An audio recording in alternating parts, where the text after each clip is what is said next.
unacceptable. NATO hits back at Putin's threat to target US and allies with missiles. NATO has hit back at Russian President Vladimir Putin's unacceptable threat to target US missile sites in Europe, as well as decision-making centers in the US.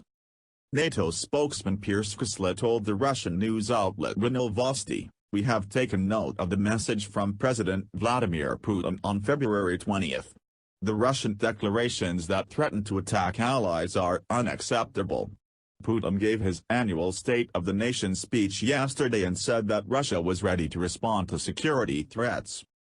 He warned Donald Trump that if he deployed intermediate-range missiles in Europe, Russia would point its weapons at U.S. targets in Europe and on American soil. He said, "Russia will be forced to create and deploy new types of weapons that could be used not only against the territories where a direct threat to us comes from, but also against the territories where decision-making centers directing the use of missile systems threatening us are located. The capability of such weapons, including the time to reach those centers, will be equivalent to the threats against Russia." The announcement was in response to Trump withdrawing the U.S. from the Intermediate-Range Nuclear Forces (INF) treaty, which was signed between the U.S. and Soviet Union in 1987. The treaty bans all ground-launched ballistic and cruise missiles with a range of about 300 to 3,500 miles. However, Trump repeatedly accused Russia of violating the treaty and finally withdrew on February 1, prompting Russia to terminate the agreement the following day.